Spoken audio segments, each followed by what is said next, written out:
今天想跟大家再谈一谈，就是教会的另外一个层面，就是关于门徒训练在学习方面。那我们昨天晚上谈的是福音，对不对？我们说我们要建立一个慕道的朋友爱听福音的教会。那另外第二个层次就是一个福音主导的门徒训练啊。那为什么讲说是福音主导的门徒训练？那我做一个 contrast， 一个比较啊。这个比较就是说，我们可以光是为了训练而训练，还是我们是因为使命而训练？那一个很基本的原因是什么？你知道吗？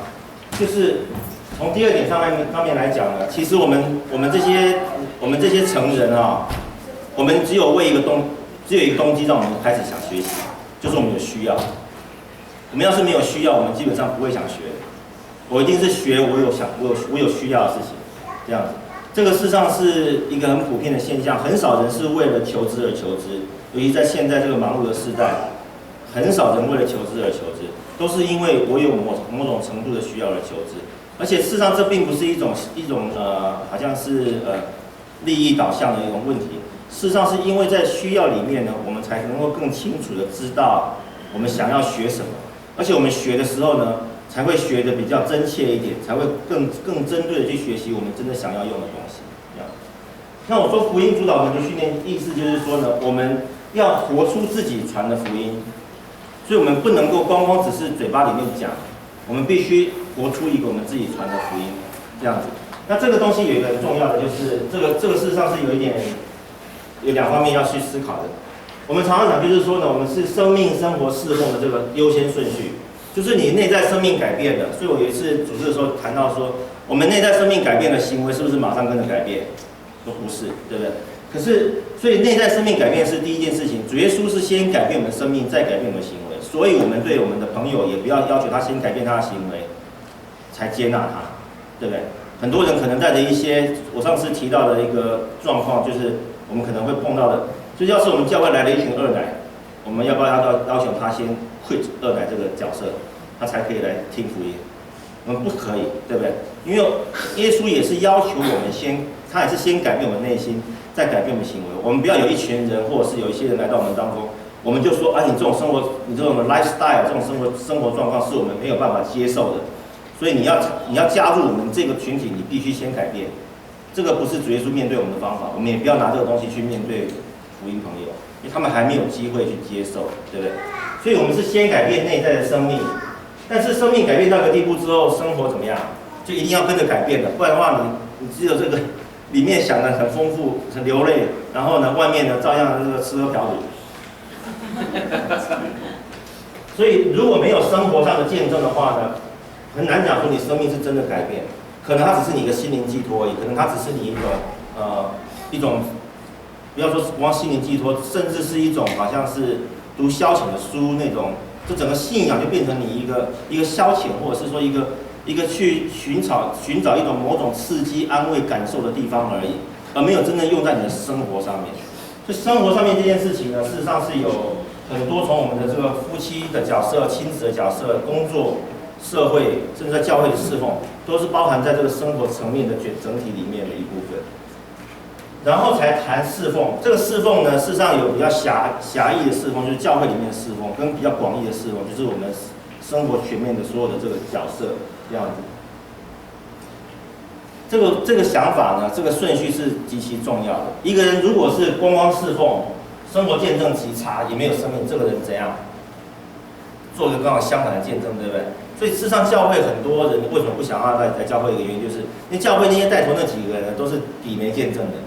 对不对？他们可能在上了报纸有什么丑闻啊，一大堆，就是这个事情事实上确实是发生过，对不对？而且是不止一次。就是说，可能一个人可能有侍奉上的这个参与，不一定在生活上改变，回家还是对太太大声小叫的 verbally abuse， 就是用言语来这个伤害太太，或者是说太太在教会里面很忙碌呢，回到家里面对先生呢是好像指使奴才一样这样指使，对不对？像这些都是。如果只有侍奉而没有生活的话呢，是一个反的见证。如果只有生活呢，如果只有生活没有生命的话，这个是一个道德家，对不对？他生活上表现很好，学自己好，事实上生命内在不一定有真的改变，对不对？所以这没有用。所以生命、生活、侍奉的顺序呢是 essential 最决定最根本的一件事情。但是这个顺序呢，有一个这个陷阱。什么陷阱呢？就是我会认为我要做到第一步，我才能够做第二步；我要认为我做到第二步，我才做到第三步。有没有这种想法？很普遍的。事实上，有没有人能够完全做到第一步？有没有人能完全做到第二步？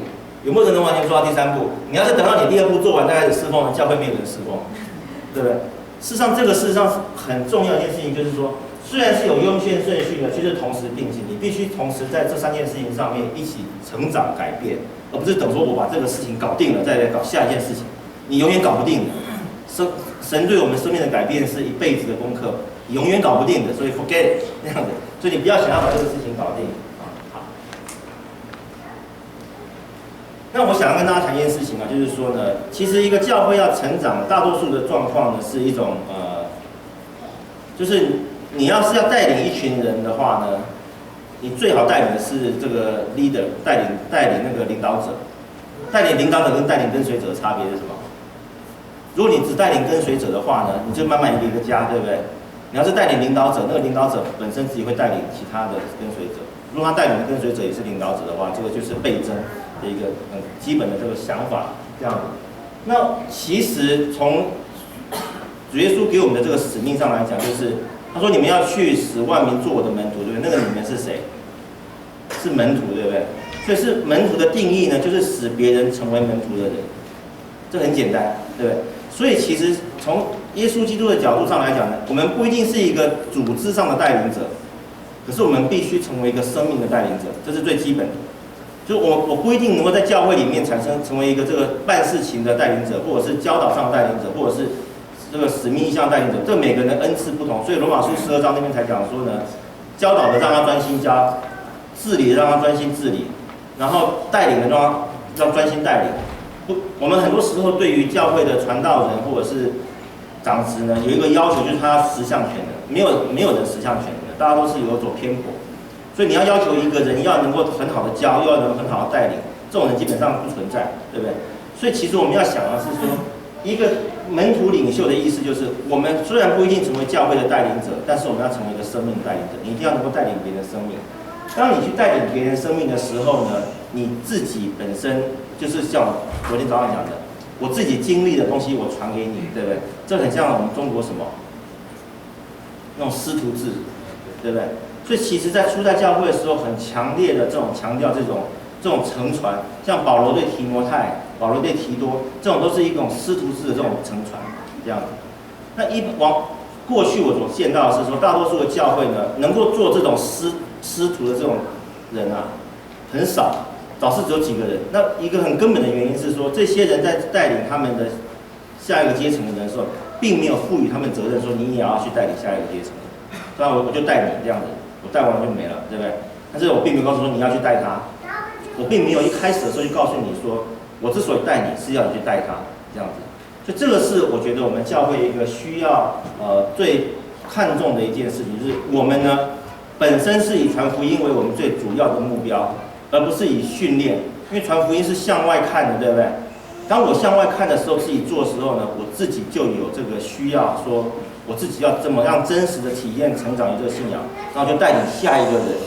所以福音对我们来讲呢，就不只是说使一个人信主，而是使一个人成长到门徒的过程，就是我从他没信，一直带到他可以去带别人为止。所以我们讲的是说，为什么是福音主导的门徒训练，就是我们所讲的训练，不是为训练而训练，而是什么？而是为了使人从没有信主的情况呢，一直成长到他可以去带别人的这个情况。这个就是一个福音，因为我们说福音不是 A、B、C， 福音是什么 ？A 到 Z， 就是一个人生命成长也都是在福音的应用，对不对？所以我们是福音主导的门徒训练，就是我们从传福音到使福音深入这个人的生命里面，以至于他去带别人。这个是我们讲的教会的训练。让我做一个比较啊，做一个比较。跟一般传统教会的训练的差异性在哪里呢？是在于说，我们不会为训练而训练。什么叫为训练而训练？就是很多传统教会都有主日学这样子，我们大概是不会去做主日学的。因为我基本上教了差不多20年的主日学这样子。那李长老也可以验证哦，他教主日学教了很多年，讲实在话，我们的一个共同经验就是教了半天呢，基本上没有什么很大改变，就教出一大堆大脑袋的这个基督徒，可是行动力非常非常的小，他也不觉得他需要行动，他把学跟做这两件事情完全拆开，两件不相关的事情这样子。所以其实我不喜欢，就是说而且我觉得不好，就是说我们不要这样排坐。教会唯一排坐呢，大概就是主日讲台就排坐，其他我们最好坐一圈。我们喜欢 circle， 我们喜欢坐在一圈里面，我们可以用生命影响生命，互相的这种讨论，慢慢的把东西谈深一点。然后我有东西分享给你们，教导给你们，可是同时我们也是一种 interactive 的这种讨论的方式，而不是课堂式的这种知识的传授。我觉得那个是没有用的。所以差异性就是在于说，主日学基本上是一个为学习而学习。可是成人是因为需要才学习，对不对？所以当我们为学习而学习的时候，第一个学的不深，学了就忘，学了也不用。然后事实上主日学耗费教会大多数的人力资源，这样子。这些主日学老师呢，要去做带门徒的话呢，可能会带出一群有行动的人出来。可是他教主日学呢，教了半天可能教不出半只猫，对不对？就是真的是没有什么用，这样子。好，所以呢，事实上我们不是要带领跟随者，我们是要带领者，这是我们一个很根本的想法，就是带领者 leaders， 带领者，因为只有 leader 带领者才会倍增 multiply 这样子，才不会只是 addition， 只是光用加的。而这个带领者呢，是一个带领生命的啊。那就想一个问题，就是说，什么叫做领袖带领者呢？就是一个属灵成长的设计者。所以我们基本上讲的是这样，就是。discipleship training 就是门徒训练呢 ，as a leadership training， 门徒训练就是领袖训练，这两件事情是同一件事情 ，OK？ 还有一件事情跟那个领袖训练同一件事情，就是 train the leader 带领者 as a designer， 他是一个设计者，所以一个教会的设计者呢，是一个属灵成长设计，这就是我们昨天讲那个简约教会，就是一个设计一个属灵成长的环境。使人能够成为门徒，对不对？所以我们是训练门徒成为带领者，成为领袖，训练这个领袖成为一个属灵的这个设计家。你要 design 这个设计，这个人怎么走下一步，怎么从他现在阶段走到一个成熟的阶段。当我自己在往这边走的时候，我怎么带领他往那边走？如果我要带领他往下走的时候，我自己要走哪一步？对不对？这是我们需要去想的问题。所以其实呢，我现在跟大家讲一些比较实际的啊，我们如果要大家成为一个属灵的设计者哦，我是讲真的哦，我不是说我们中间少数人，我是说我们中间每个人都要做这件事情，我们每一个人都要做这件事，所以你要开始想说，如果你来设计你所带领的人他的生命的成长，你要怎么设计？你有什么平台来让你设计这个问题？好。所以这个是我们每个人都要去想问题，就是如果你要设计一个人属灵上成长，你要怎么设计？我做一个是 side note 啊，就是其实对于所有的人来讲呢，我们自己就是学到一个真的学到的东西，最好的管道是什么？你们猜？自学。你们想想看，你从上课里面学到的多，还是自己 K 书得到的多？真正学到东西的这个管道是自学。教会能够提供的东西呢，是一个大纲，跟引导你要去学的方向。然后当你学的时候，有人告诉你，我自己本身成长也是一样。我过去在台湾的时候，就有一些传道人告诉我，他们事实上跟我谈的机会不多，我也很少，我从来没有上过他们的课。他们只是跟我讲说，你需要去看这个书，或者是你需要去注重这件事情。绝大多数的东西是自学而来的。但是你为什么去自学呢？因为你要去设计带领使别人成为门徒，你就会自学。所以事实上，一个跟随主的人，你如果真的要成为一个使别人成为门徒的人啊，你非得要自学不可。你一定要有这种自律，能够自己学习，拿起书来读。你要是不读书，你有什么话可以说呢？对，你有什么东西可以带领别人的？你非得要自学不可。就自学是一件很基础的事情。那我就讲说呢，要怎么样使人能够成为一个 designer， 他要在什么情况底下 design 啊？那我举了一个例，就是团契的这个平台加机动小组，所以这是我跟你们讲的比较切身的事情，就是这样。什么叫团契的平台？团契的平台就是礼拜六里面目前的这个小组团契。那我们一般对团契跟小组的差异，是一个团契里面有好多小组，就是没有，就是里面要是没小组的话，就成不了团契的这样子。你们要是里面自己有小组的话，就成了团契。那团契一般的定义呢，可以这样讲啊，从人数上呢，大概需要20-30个人，20-30个人。那我跟你讲为什么哈？你要是一个福音朋友进了门之后呢，他进入一个7个人的小组，你觉得他觉得怎么样？他觉得很紧张，对不对？马上这个人际关系的压力，彼此每个人都很凸显，对不对？他要是男生的话呢，我们喜欢跟人家比较，我们都是比较 competitive， 喜欢竞争，对不对？马上就要衡量这个人高低，对不对？然后自己要怎么样表现，尤其是在这个环境里面，又不是我生活上的这个职场，对不对？这个职场那一套在这边全都不管用，所以我在这边要怎么样能够卡位，卡到一个比较正确位。所以如果人太少的话呢，姐妹也是一样啊，姐妹进来就看起来比较瘦，对，没有比较好。姐妹都讨厌瘦的人，你知道吗？男生就讨厌那个开好车的，他开好车一定是不是好人。所以这个是很自然的啊，这我们天生的这样的。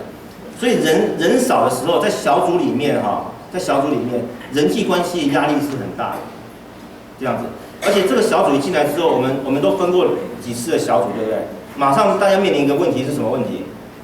我不喜欢跟他在一起，我跟他在一起不适合，我跟他有一个历史，有一个过节，或者是我跟他已经太了解了，没什么好谈的，对不对？这些事情都在小组里面发生。可是，在一个30个人上下的一个团体哈，这个人际关系压力基本上减少到几乎没有，因为你进去之后你可以干嘛？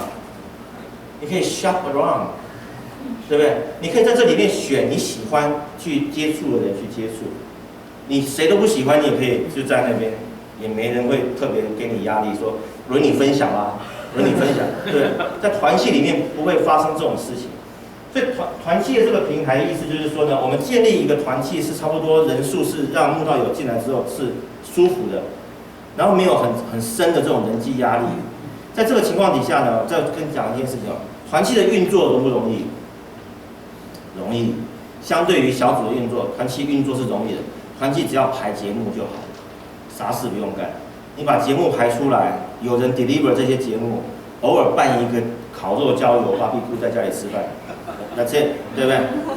团契是好办的，团契你不用盯着这个人怎么样，那个人怎么样，或者说这个人跟谁怎么样，团契不用，团契是很好做的。团契你只要把节目内容讲实在话，千篇一律，你不觉得吗？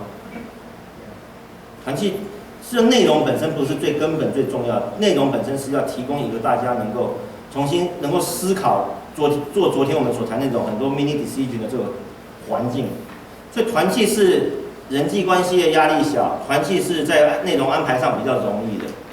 可是当我们有一个这个团契之后呢，我们中间的基督徒就要想说，有哪些人是可以走下一步的？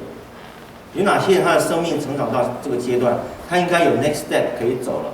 这时候就有基督徒，事实上大家看起来团契里面都没什么事情在干，对不对？其实有一些这个明眼的基督徒呢，就在那边看说，这个人说不定可以鼓励他受洗。对不对？这个人说不定可以鼓励他去学这个了，这个人说不定可以鼓励他去带这个了，这个人说不定可以鼓励他去参与那件事情，对不对？所以，在一个团契的这个平台里面呢，有很多的小组可以因为需要的缘故，就有人去设计这个人怎么走下一步，然后带领他成立一个小组去带领有这样需要的人，这样子。当你成立了这个小组有需要的人之后呢，这个小组的事情要是带完了，事实上怎么样？所以我们以前对小组长的要求是要当一辈子哦，其实我们现在不要了，我们不用做这件事情，你只要看到这个需要，然后去带领他把他这个东西带完就好了，3个月、2个月、4个月，就是或甚至10次聚会，你带领他走下一步这样子。所以其实这里有个东西就是说呢，团契本身需要有一些元素才能够造成这个平台。第一个，你必须如果是一个30人团契的话，你大概需要有10几个基督徒是核心同工，然后有十个左右的是需要走下一步的，还有10个左右的慕道友。我们以前在这个就活水团契有一段时间呢，是他们都被带了，对不对？他们要去带人的时候，发现没人可以带。很简单，为什么没人可以带？因为没有慕道友，都是这个资深慕道友，对不对？资深慕道友已经很年资很深了，所以你也唬不了他。所以没有慕道友，所以这个你就想一个情况，就是说，如果我们一直是一个让人家喜欢听福音的教会的话，一直有慕道友我们邀请来，他在这边待得很舒服，他可以慢慢做他的小决定，然后这小决定就是使一个慢慢的走下一步，就有一群人在看他们怎么样带他们走下一步这样子。所以团契本身需要达到一个功能，就是说必须要有一群基督徒是核心的这个铁打死同工，就是赶也赶不走的。你是彼此信任的，愿意一起做这件事情，有团契的这个 identity， 所以你们的这个 identity 就是自我的这种向心力呢，归属感是在团契，我们是属于某个团契的，在这个团契的有向心力、归属感，然后又很稳定的运作，所以团契的运作是非常重要，就是你必须很稳定。所以当我们教会开始的时候呢 ，Pastor Rob 就是这个 First Baptist 的这个牧师呢，他就跟我讲一件事情，就是 maintain stable platform。他就一直跟我讲这件事情，你一定要维持一个很稳定的平台。他说，要是你这个基本的聚会，礼拜六、礼拜天的聚会，尤其是礼拜天，会因为刮风下雨而停止，不是一个很稳定的平台的话，人家就不晓得说这个东西会不会一直在那边。所以事实上，教会刚开始的时候呢，我们教会刚开始的时候，有人问说，需不需要有基督徒？就是说，是不是哪些基督徒参与这样子？我说，我们没有办法靠慕道友维持聚会，你同不同意？要是我们今天聚会里面呢，只有我一个基督徒，其他都是慕道友，然后这口才很差，听完之后呢，下次呢大概一半不来了，对不对？剩下来的那一半呢，看到说只剩下一半，对不对？他在看的话，他这时候他的这个人际压力大不大？他说他要不来的话呢，可能就会对不起我们，就为了人际关系他才开始来，所以你团契为什么要有那个死党的那个核心同工？就是说，慕道友人数可以一直变来变去，可是你们这一群人要 commit， 就是我们一定要做这件事情，是维持一个很稳定的平台，不能够随时取消。所以这个就是你们礼拜六的这个，你们要把你们的小组呢发展成团契，一群死党，一群同工，维持一个这个很稳定的这个平台是很基本。你要是平台维持不稳定呢，慕道友也不会留下来，因为他们认为没有地方可以留，这个东西一天到晚就解散，一天到晚就取消，一天到晚就是为了这个东西东改西改，时间地点也不要一天到晚改来改去，那些东西都是造成慕道友觉得说 I don't know， 我不晓得下一次聚会是什么地方什么时候，这个不 work。所以那时候 Pastor Rob 他就跟我讲说呢 ，maintain stable platform， 维持一个稳定平台，这是你要做的第一件事情。所以不管有多少人，不管怎样，你这个平台一定要继续维持下去。你只有维持一个稳定的平台，大家才可以在上面慢慢的增长。增长之后呢，你就有这个机会去建立这个机动的小组，带领人成长，这样子。那，所以我们不是说，所以我昨天已经提过，就是说我们不是说我们不教主日学，我们就不提供训练。我们提供的训练呢，是在于你侍奉的过程里面提供训练，这样。讲的更坦白一点，就是你要是没有办法侍奉，或者是你没有办法参与侍奉，我们也没有那个机会来提供训练给你，因为我们没有那种聚会的场合。我们所有提供训练场合都是在门徒训练的状况底下，这都是直接在参与侍奉的情况底下，会提供一个不断进一步的训练。所以我觉得说 on the job training 这个东西事实上是我们门徒训练一个很基本的，所以大家也可以明白，就是说为什么我们以后大概也不会办主日学，这样讲实在话，原因是我如果有人力办主日学，我就宁愿这个人去带门徒，带一群人，让这些他带的人也可以继续往外去带领门徒，这个是更重要的。好，我今天就讲到这边。我只希望大家能够明白呢，对不起，还有一件事。当你们在做门徒训练的时候，在带团契的时候呢，你们要想一件事情，就是说呢 ，What's your win？ 就是你怎么样能够这都做到了嘛？我举一个例子给大家听哈。那你们从团契的角度上来讲，就是说从诗歌敬拜的角度上来讲呢，从诗歌敬拜上的角度上来讲，要是这个庆义没有定一个诗歌敬拜的标准，你想每个参与的人有没有自己标准？肯定是有的。为什么呢？我们的这个陆毅老兄呢，他的 win 呢，对不起，求你一下啊，他的 win 呢就是我不唱走调，对不对？我们的新妹呢，他的这个标准呢，就是他能够还场，对，因为他是很怕害羞嘛，对不对？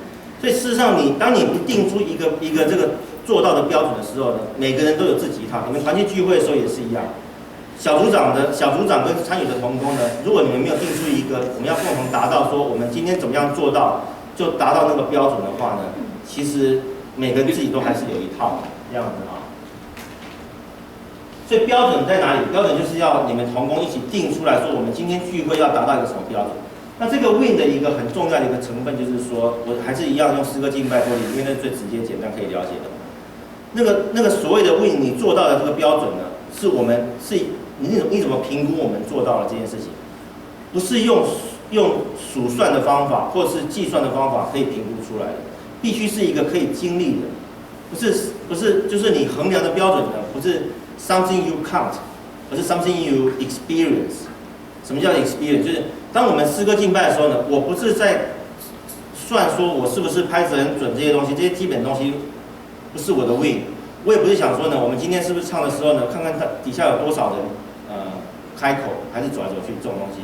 我们要经历的是说，那个所谓的 win 呢，做到是说我们一起经历的一件事情，就是如果诗歌敬拜的时候看到全会众都一起投入唱诗歌，一起经历圣灵的感动，这个是我们经验的东西，对不对？这个不是我们拿来计算说到底什么东西是可以的。所以所谓的这个 win 这件事情呢，是一种体验，就是我们共同经验的一件事情。所以你想想看，就是在小组聚会、团契聚会里面，什么样叫做我们觉得今天做到了？如果是大团契的话，可能是达到某种程度的感情上的联系，很多人能够更加的这个投入加入，或者是说今天所谈的内容呢，使大家叮有一个灯泡亮起来，对不对？这些东西都是使我们能够觉得说，我们今天达到一个经验，是我们共同经验的一件事情，这样子。那另外一件事情就是说呢，其实我们做事都是靠圣灵感动的啊，所以没有这个模板 template。其实有没有 template？ 主日崇拜有没有 template？ 有啊，我们程序基本上是固定的，对不对？所以我们没有写得很死，但基本上主日崇拜是固定的。你们团契聚会、小组聚会有没有 template？ 也是一样有。所以你的 template， 你的模板呢，决定你的这个结果是什么，你的 outcome 是什么。你 template 就你怎么做会决定什么结果，这很自然的嘛，对不对？今天是你要是不精心不去想你的 template， 你的模板是什么样的，你就会产生一个不预期的结果。所以你如果要达到你的所谓做到的话呢，你要想到说你的 template， 你的模板，你们今天聚会的形式，如果你聚会形式是要慕道友能够没有太大人际压力，愿意敞开一点点，对不对？然后呢，有东西让他觉得带回家有管用的，他觉得有感动的。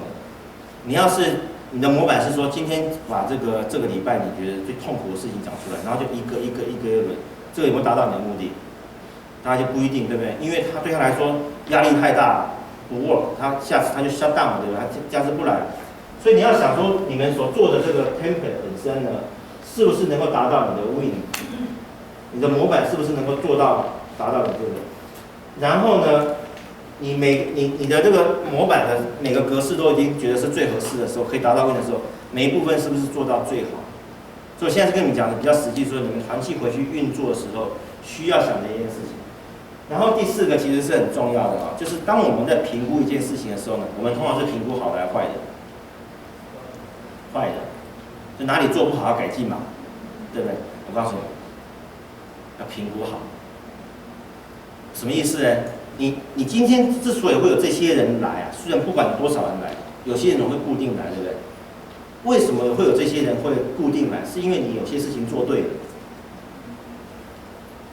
你要是做对的事情是哪些，你都搞不清楚啊。你那些事情做错的时候，你不晓得你做错了，所以开始有些人又不来了之后呢，你不晓得之前哪些事情是做对了，然后你心里也不晓得怎么样把它给修复起来，对吧？所以其实评估我们今天做对的那个部分啊，是很重要的。就是你们团契在运作里面，你们团契的最强点是什么？什么东西使你们凝聚在一起？那个东西是你们做的最对的部分，要把它做得更好一点，这样子。至于那个不好的部分，其实大家心眼都很明白了，这样你不用特别讲出来，大家很明白，你可以有一些改变。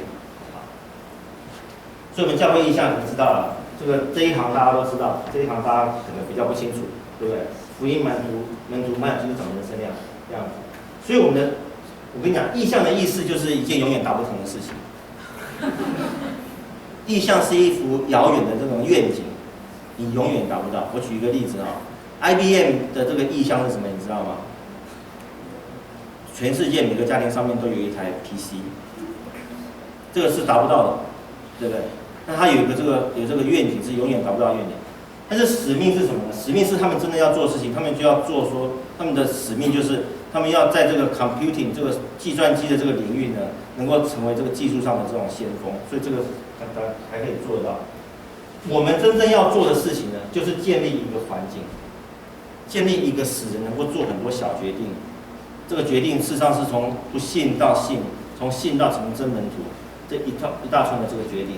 所以当一个人你要建立一个环境使人做这个决定的时候，他必须对还没有信的朋友呢，能够让他们觉得可以在这边很舒服的待下来，生命又可以被改变，他们可以慢慢考虑，然后还可以有成长，建立使爱听福音的成长环境，带领人走过属灵成长阶段，成为结果子的人。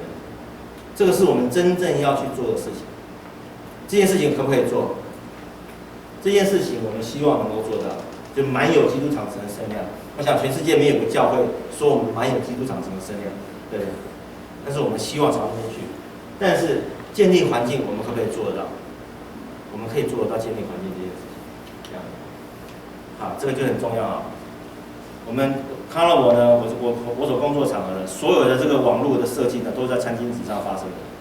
就是我们有几个比较就是在公司的计算机的这个设计上面，我们几个人事实上是比较亲近一点。我们中午常去吃饭，我们很多东西的设计呢，就是拿那个 Wendy 的那个餐巾纸在上面开始画，那画回去之后呢，才开始慢慢想，这样一件事情呢，如果没有办法在一张餐巾纸上画出来呢，没有人会记得，没有人记得事情，有没有人做？所以教会很多时候意向呢是没有人做，为什么？因为没人记得，这样的。所以有一个好朋友的教会，是他们教会的意向。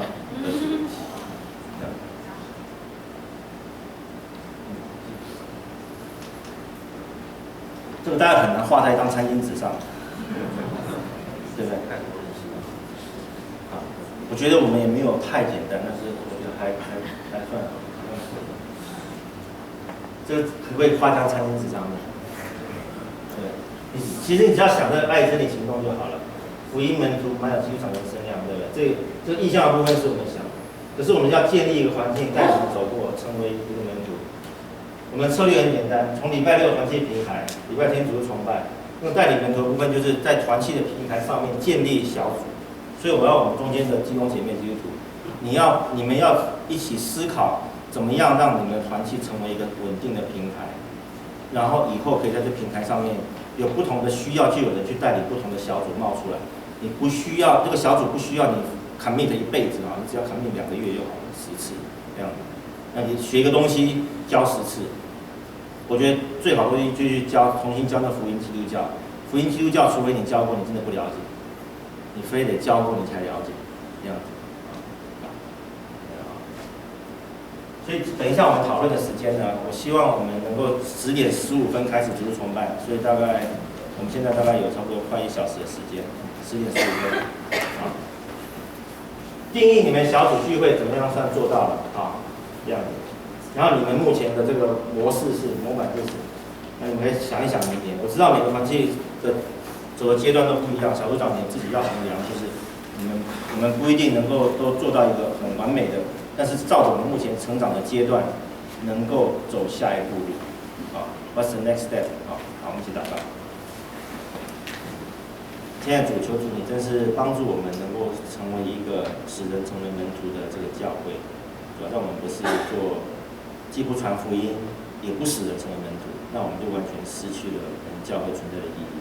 帮助我们成为你忠心的跟随者，主你怎样为我们死，我们也一样要为你而活。带领我们底下的讨论，能够成为明年一个很好的出发点。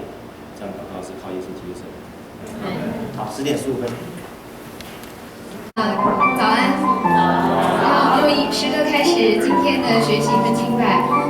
我记得多年前我还是慕道友的时候，大家起立。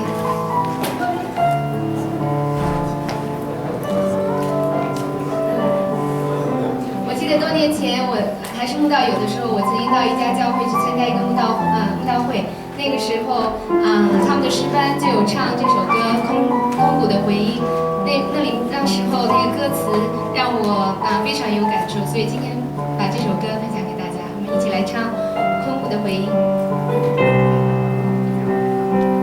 我是空谷的回音，四处寻找我的心，分别崎岖的山岭，我心依然无处寻。哦，我曾经多彷徨，四周一无安息路，笑声留不住欢乐，眼泪带不走痛苦。我说生命不稀奇，一生叹息为尘土，放弃一切的追求，任你潮水带我走。我曾经多彷徨，四周一无安息路，笑声留不住欢乐，眼泪带不走痛苦。有人曾经告诉我，耶稣正在寻找我，他还能够保护我，他手能够医治我。我心中多快乐，我有天堂安排有，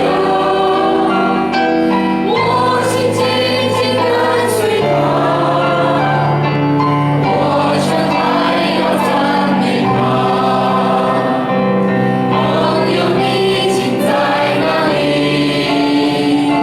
四处奔跑何时已？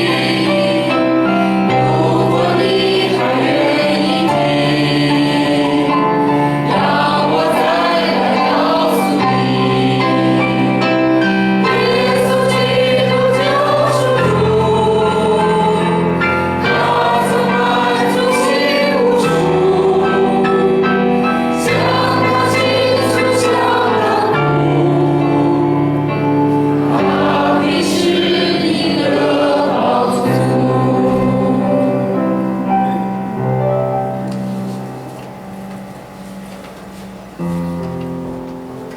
感谢耶稣基督丰盛的恩典，希望我们今后在教会里大家同心协力，传扬神的福音。来唱这首《恩典太美丽》。